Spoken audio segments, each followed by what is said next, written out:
Empiezo. Bienvenido, bienvenida. Si ya estás por aquí, como te decía, toca hablar de estrategias de recuperación, ¿vale? Es un tema algo trillado a nivel de fisioterapia y deporte, pero sigo viendo muchos mensajes que yo creo que nos pueden confundir y el objetivo es un poco ponerte en contexto y darte los highlights que yo considero más importantes que tienes que tener en cuenta a la hora de hablar de estrategias de recuperación.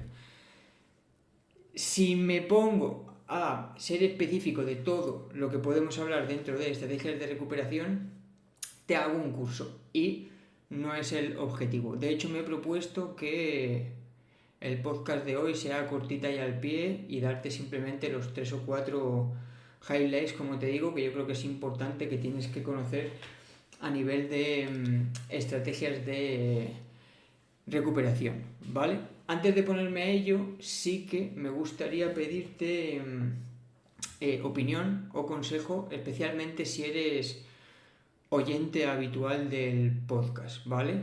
Porque si he tardado un poco más de la cuenta de lo que venía tardando en subir este podcast o en grabar este podcast en comparación a los anteriores, es porque me han vuelto a venir intrusiones de dejarlo. Al final, como puede que hayas observado, si me sigues de hace tiempo, soy una persona muy perfeccionista y autoexigente, demasiado de hecho. Es la razón por la cual eh, conocí a mi psicóloga.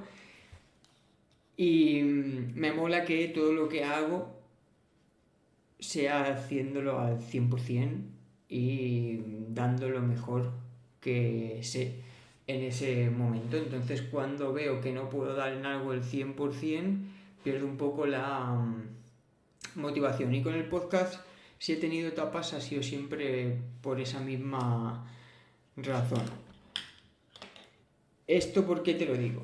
Porque no quiero dejarlo, porque al final es algo que me mola mucho y cuando veo los datos flipo, porque si te digo que no le dedico el 100% es porque me molaría darle mucha más promo de la que le doy al podcast, me molaría compartir mucho más highlights que saco del podcast, llevarlo al formato blog, no sé.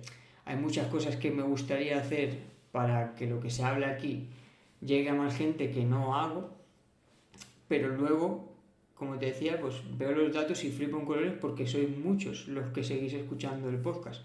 O sea, este último mes han habido 1000 escuchas, si no recuerdo mal, y prácticamente no le da promoción. Y me parece mega top. Entonces, ¿por qué necesito tu opinión? Porque he pensado que para no dejarlo y no morir en el intento tratando de darle más difusión, lo que voy a hacer es bajar un poco el ritmo y seguir con este formato que ya venía haciendo de conversaciones más chill, charlas en directo, donde yo te dé opinión sobre diferentes aspectos de la fisioterapia desde un punto de vista más clínico y basado en experiencia que no solo sacando los papers. De hecho, seguramente el siguiente tema que venga a traer aquí es tema de faltar a la ética en fisioterapia o cosas que no me gustan de la fisioterapia, porque yo he sido el primero que ha romantizado que lo flipas la profesión y que luego a la verdad me he dado de bruces con la realidad, y la realidad es que como profesión hay muchas cosas que no molan en la fisioterapia y que siguen muy presentes en nuestro contexto, y creo que nos hace bien que se hablen y que se compartan opiniones. Y hay muchos temas donde nunca me he mojado que me quiero mojar, así que seguramente es lo que traiga en el siguiente podcast. Y no me enrollo, que me estoy enrollando una barbaridad.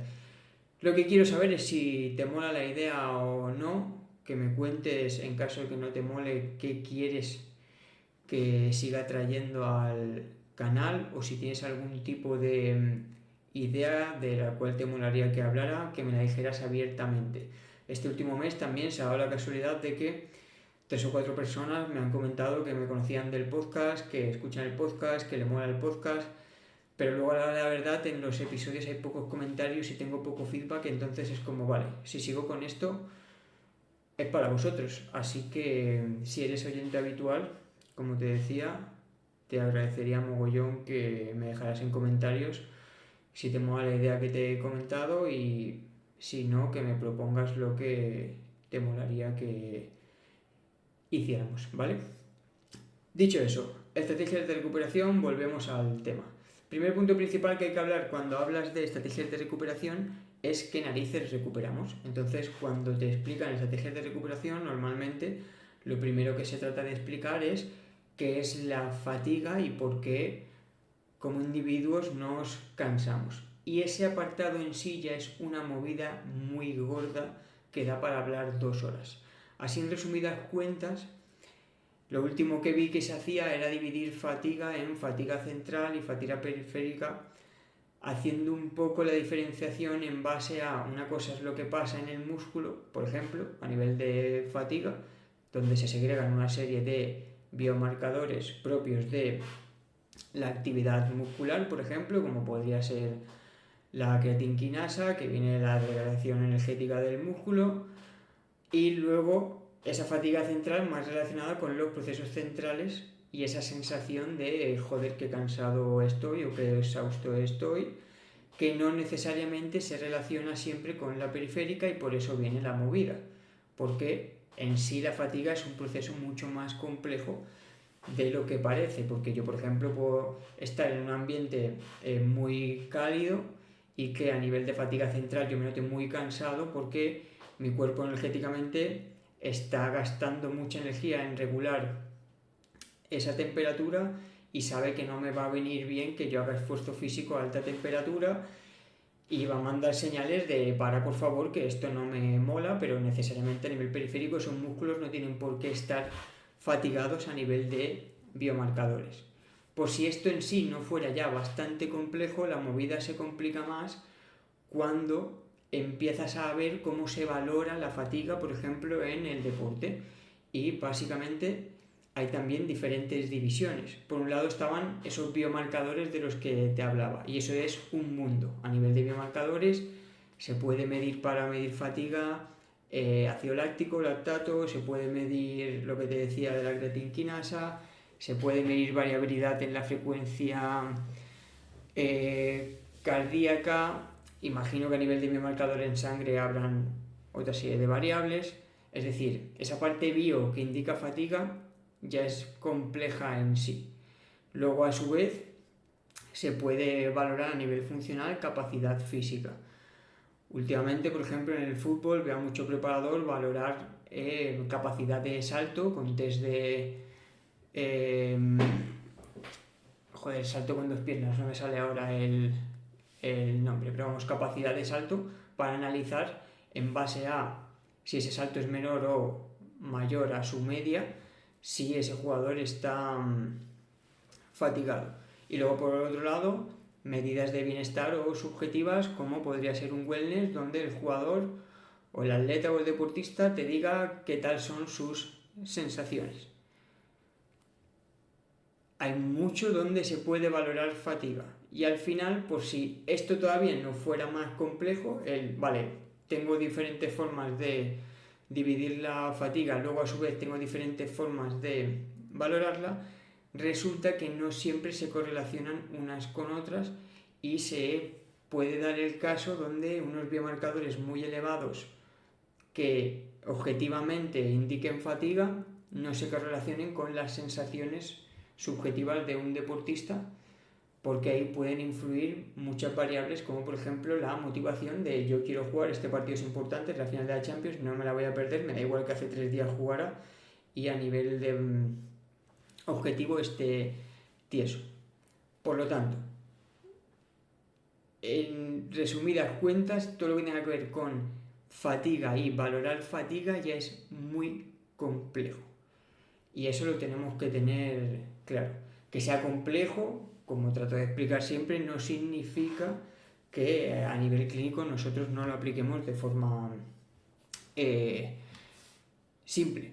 Porque de hecho yo le doy mucha importancia a las sensaciones y a la capacidad funcional y ya es muy buen indicativo normalmente del estado de fatiga de ese jugador o jugadora. Pero si te pongo en contexto de la complejidad de esto, es porque en base a esto es donde justifican que entran las estrategias de recuperación. Siempre que te hablan de estrategias de recuperación te van a vender claro, tú como profesional que trabaja con deportistas o con pacientes clínicos que hacen deporte, tienes que conocer las mejores estrategias de recuperación para que recuperen más rápido, porque claro, cada vez hay más volumen de competición y es un rol muy importante que recuperen cuanto antes. Y esto es cierto. Lo que no te suelen vender, que por eso el título de nos están confundiendo, es que a la mayoría de nuestros pacientes no les podemos tratar como deportistas de élite porque no son deportistas de élite. Y eso es algo que voy a utilizar a mogollón de clínicas en fisioterapia y no lo entiendo.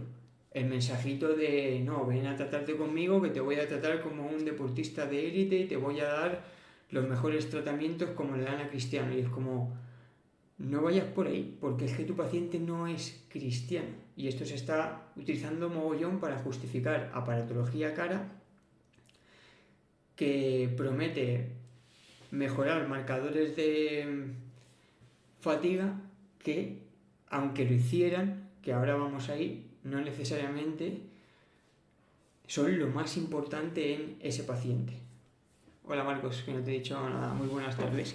Y por eso mismo te hablaba un poco del tema de la fatiga, porque para que yo recomiende un aparato enmarcado dentro de las estrategias de recuperación, sea cual sea, debería tener unos mínimos de ensayos clínicos donde entre grupo control y placebo demuestre que a nivel de sensaciones o a nivel de esos marcadores objetivos o a nivel de lo que quieras o como quieras contextualizar esa fatiga dentro del aspecto tan complejo de la que parte, demuestre que los marcadores mejoran. Y eso para empezar no se suele hacer. Muchísima aparatología cara que nos venden en fisioterapia enmarcada dentro de mejores estrategias de recuperación no tienen evidencia de calidad o directamente no tienen evidencia o muy poca evidencia y que normalmente o puede que tenga conflicto de interés detrás y haya sido costeada por la empresa que comercializa esas herramientas. Y es como, tío, nos estamos confundiendo. O sea, y se ha creado ahí una burbuja de deportista de élite utiliza esto por conflicto de interés, te lo vende a ti como fisio, tú lo compras y se lo vendes tal cual a los pacientes porque lo utiliza fulanito y te olvidas de las bases. Y de ahí el que nos están confundiendo. Y ese es el siguiente highlight que me parece muy importante remarcar a la hora de hablar de estrategias de recuperación. El tema de las bases. Si nos vamos a la evidencia y queremos realmente hacer una buena pauta de estrategias de recuperación, todo lo que sea buena nutrición, buena higiene del sueño, buen control de cargas es lo más relevante. Te diría que es el 90-95% para asegurar una buena estrategia de recuperación. Luego vendría todo lo que tenga que ver con recuperación activa, con muchos paréntesis que ahora os paso a explicar un poco, y el resto del 5%, todo lo que tenga que ver con terapias pasivas. Es un poco la filosofía que yo creo que muchos nutricionistas aplican con el tema de los suplementos.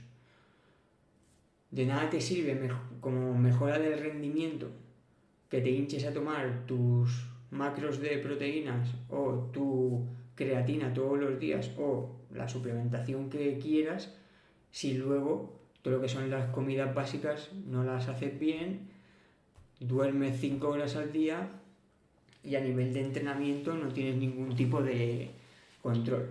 Pues esto es un poco lo mismo. Oscar pregunta si hablas de las salas de hipoxia. De hipoxia he leído muy poco. No te sabría decir honestamente hasta qué punto ahí puede haber algo relevante o no. Pero no iba muy por ahí. Voy más por todo lo que tenga que ver con estrategias pasivas del estilo de pistolas de masaje, botas de presoterapia, diatermias, todo lo que venga por ahí.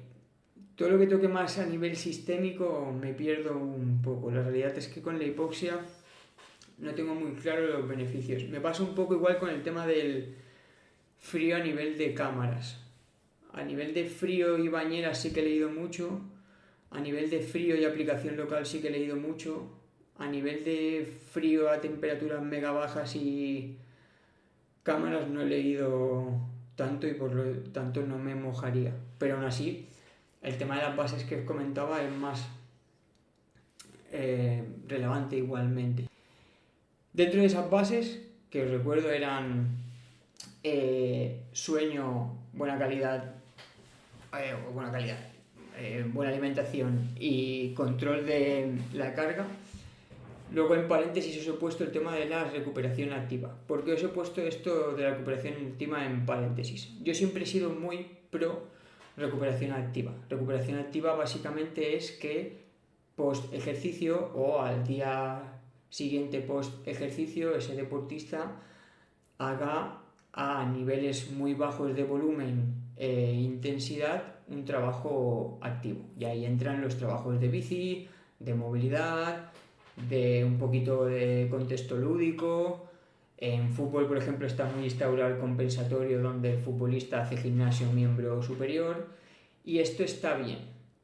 El problema es que ahora he visto a gente que esto se lo está llevando también al extremo y como Nadal cuando acaba el partido de tenis o Carlos Alcaraz cuando acaba su partido de tenis se mete una hora de bici, pues no entiende que si no tiene la misma capacidad que Nadal y él se mete una hora de bici post ejercicio, igual lo que está haciendo no es recuperación activa, sino que se está sobrecargando más. Y es algo complicado de gestionar, pero que no podemos perder de vista que puede pasar. Y ya he visto a muchos divulgadores hablar de, oye, que a veces descansar y una buena estrategia de recuperación es estar tirado en el sofá sin hacer nada. Y esto es cierto. Lo que pasa es que como hace unos años esto del sofá se utilizaba para criticar el tema de la mejor recuperación es que hagas algo activo, ahora parece que hemos pasado al polo opuesto y no es así. Hay contextos donde ese trabajo de recuperación activa va guay, no solo por lo que puede hacer a nivel de biomarcador, porque ya os digo que lo poco que he leído no es muy positivo, no deja en muy buen lugar la recuperación activa y realmente cuando hacen ensayos y ven recuperación activa en base a no hacer nada, no hay tanta diferencia en cómo recupera ese deportista. Sí que me parece algo positivo con respecto a factores psicosociales de que ese deportista se responsabilice de su recuperación, entienda que no puede parar demasiado tiempo, etcétera, etcétera. Pero como siempre es algo que tenemos que poner en contexto e individualizar al atleta que tengamos delante, pero que esto no se transforme en trato a Juanito que juega 2 veces a la semana a tenis como si fuera Nadal, porque no son lo mismo. Pero es un poco lo que os comentaba. Si yo a mis jugadores, después de entrenar, me los llevo a todos a una cámara de frío y esos jugadores luego no cenan bien, se acuestan a la 1 de la noche y al día siguiente llegan tarde a entrenar y pasan de hacer el trabajo de gimnasio previo, pues vamos, como si quieres pasarte 5 horas en esa cámara regenerativa.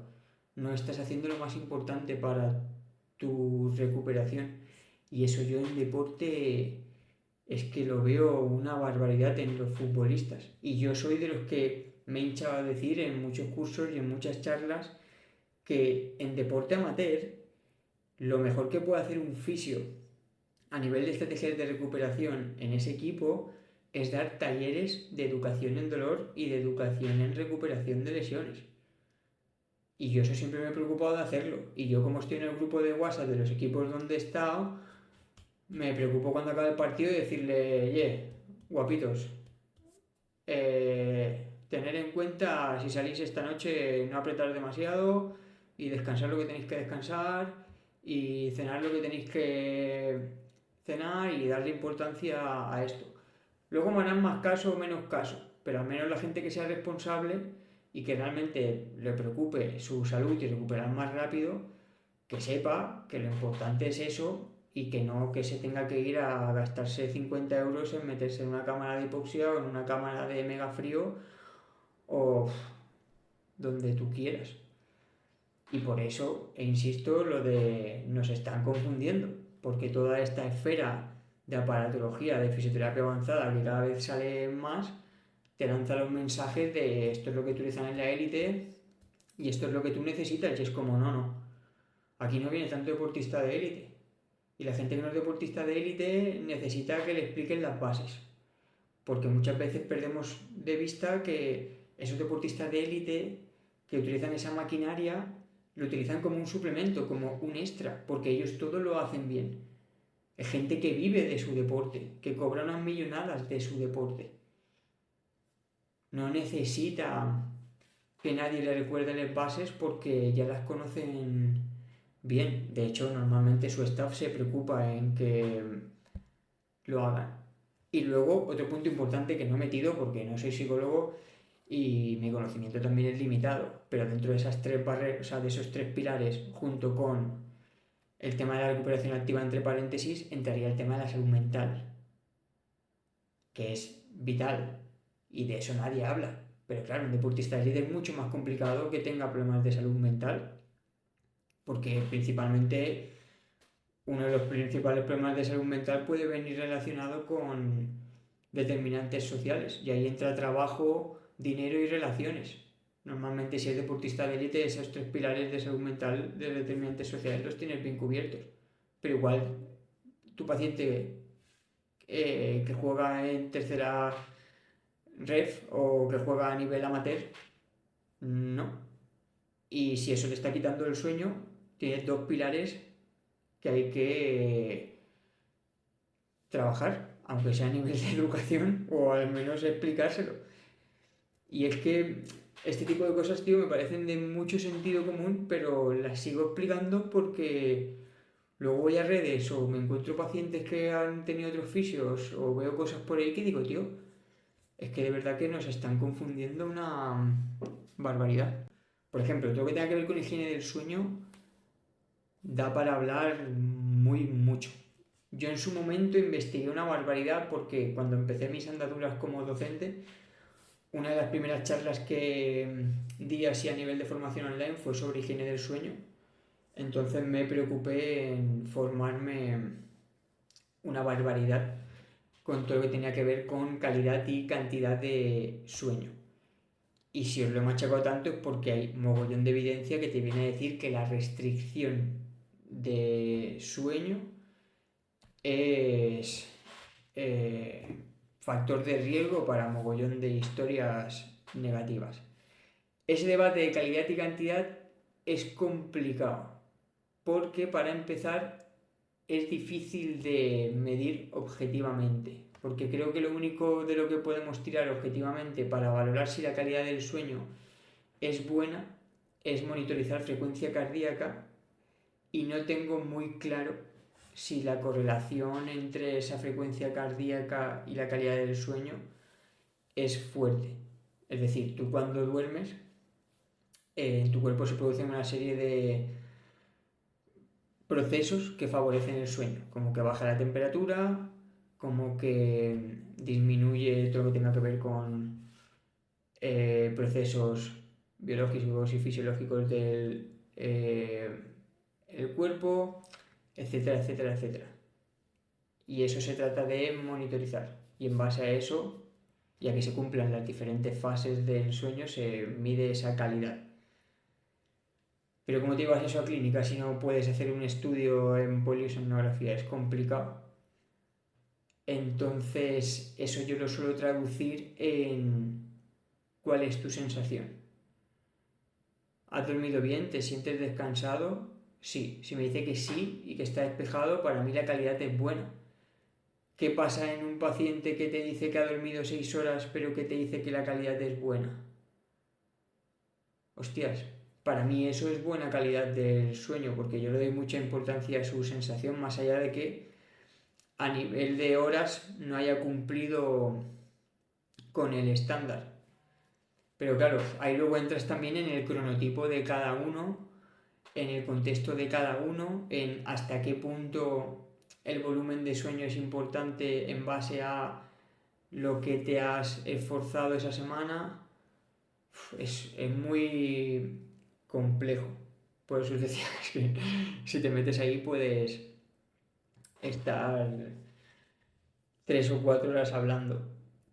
Así que llevado fácil, para mí es, sí, la cantidad es importante.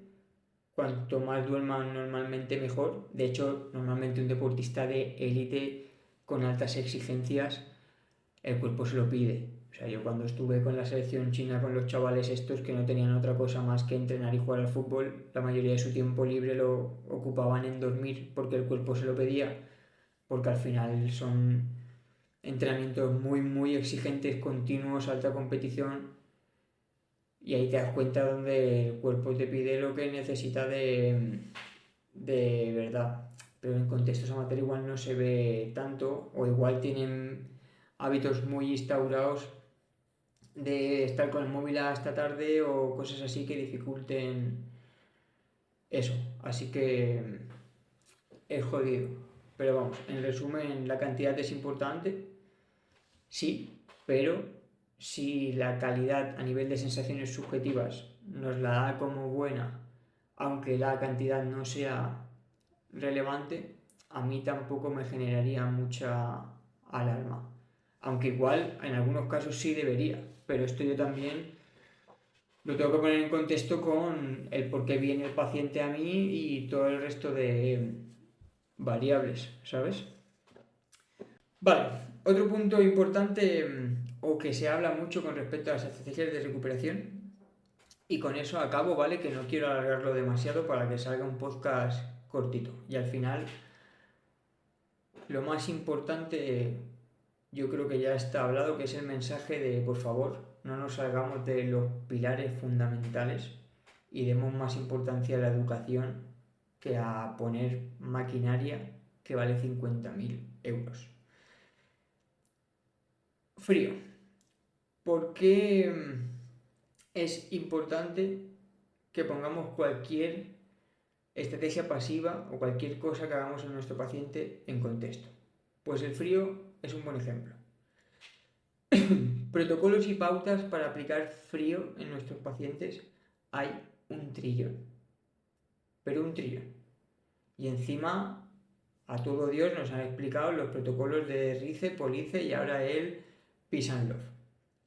Cuando te pones a profundizar un poco más en toda la literatura a nivel de ensayos y revisiones que hay hablando del frío, ya os he dicho antes que yo he revisado sobre todo la que tiene que ver con bañeras de agua fría y aplicación local de agua fría. Todo lo que tenga que ver con aplicaciones más generales y de mega frío no he leído demasiado. Te das cuenta de que hay muchísimas más dudas, pero muchísimas más dudas que certezas. Y que la mayoría de protocolos que nos dan como mega estandarizados son un invent de la hostia. De hecho, una de las últimas revisiones que se hizo sobre la aplicación local de frío recoge los ensayos que mejor calidad tienen y resulta que para empezar, de 27 que seleccionan, 26 están realizados en animales, que es como primer punto a tener ya en cuenta. O sea, estamos extrapolando cosas que se han experimentado en ratas a humanos. Y hay cosas en las que nos parecemos, pero muchas otras no. Y luego, además de esto, cuando yo voy a aplicar frío, si realmente quiero hacer una pauta específica, no solo debería atender a la temperatura del frío, debería de atender a cuánta zona ocupa ese frío, a cuál es la temperatura de la piel previa, a cuál es la profundidad del tejido sobre el cual yo quiero aplicar frío. Porque no es lo mismo que se me lesione una musculatura profunda que una local, o que yo quiera recuperar algo profundo que algo superficial. Luego, el vello y el tejido graso que tiene ese paciente en el tejido sobre el cual yo quiero aplicar frío, porque si tiene mucho pelo y tiene mucho tejido graso, evidentemente esa transmisión o esa conducción hasta mi tejido diana no va a ser la misma que si hay alguien que no tiene prácticamente pelo o no tiene tejido graso. Luego, demos por hecho que la sensibilidad la tiene bien, porque otra cosa que yo he visto mogollón en centros de rehabilitación es aplicar hielo por protocolo puro y duro, 10 minutos, bolsón, y me la pela lo que tengas. Resulta que está en proceso de rehabilitación por fractura, tiene hipoalgesia o alguna alteración de la sensibilidad, y a los 10 minutos el paciente se quita el hielo y se ha quemado. Pues esto que parece mega absurdo es algo que realmente a nivel deportivo hacemos igual pensando que somos súper específicos, cracks, mastodontes, titanes, figuras y que hacemos las cosas súper bien. La realidad es que no. Es muy complejo dar una pauta específica de frío si atendemos a todas las variables que podemos atender. Otra variable sería el tema de la temperatura ambiente, porque si hace mucha calor y ese frío está en formato hielo, va a bajar antes su temperatura. Luego está el tema del tiempo, de si yo quiero una estructura profunda debería aplicarlo más tiempo, pero si lo aplico mucho tiempo igual el superficial lo acabo quemando. Y luego, para colmo, entra el individuo a nivel de factores psicosociales y ver qué experiencias, expectativas y creencias tiene con respecto al frío. Yo allí cuando trabajé en China también me llevé la sorpresa de que había un chico que tenía aversión al frío. Y allí normalmente hacíamos bañeras de agua fría y ese chico venía con pantalones, calcetines y camisa en vez de venir en bañador a meterse en la bañera. Y yo cuando lo vi le dije, pero vamos a ver, ¿qué te pasa? No, no, no, es que no podía ni ver el agua fría, o sea, lo pasaba fatal y fue como, tío, pues tú no te metes en bañera fría y no pasa nada, no voy a hacer que pases un mal rato a sabiendas de que no tenemos tanta evidencia de calidad que te diga que esto es mega útil y positivo. Prefiero que no pases un mal rato. Y luego vengo aquí a la Nucía y sorpresa, resulta que otro de mis jugadores tiene alergia al frío, que es la primera vez que lo había escuchado yo en mi vida. Y resulta que cada vez que entrenábamos a temperaturas bajas, el tío se ponía rojísimo y le salían como una especie de... se le escamaba un poco la piel. Pues esto os lo digo para que pongáis en contexto las variables que habría que tener en cuenta para hacer una pauta específica de frío. Esto, a priori, aunque parezca que lo haga más complicado, realmente no. Yo cuando tengo que pautar frío lo hago de forma muy simple.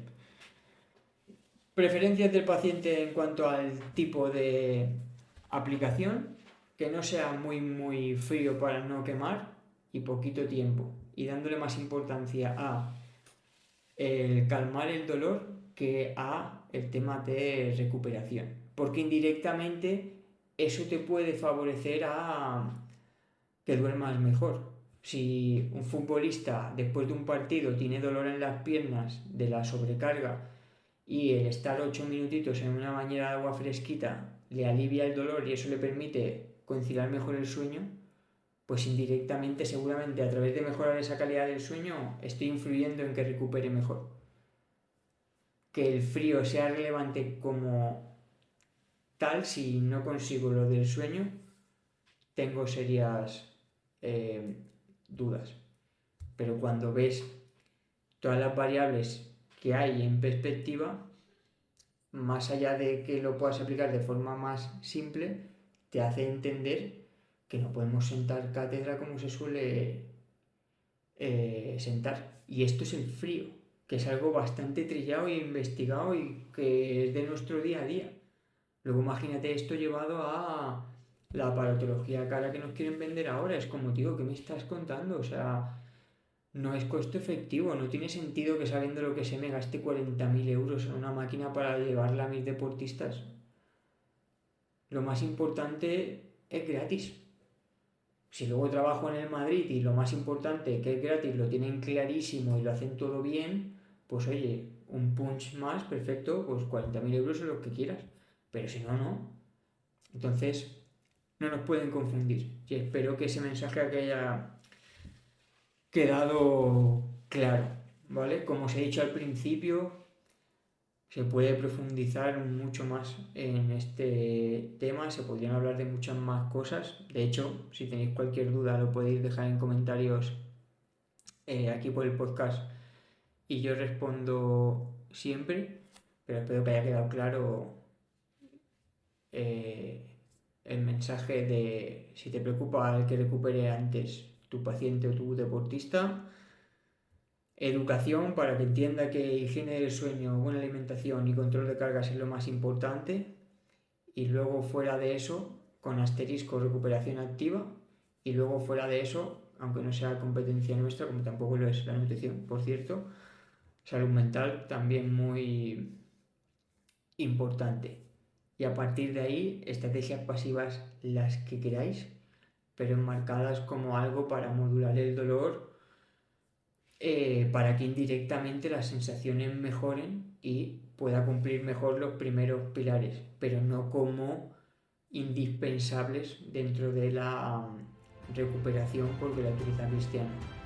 Porque si vamos por ahí nos vamos a confundir.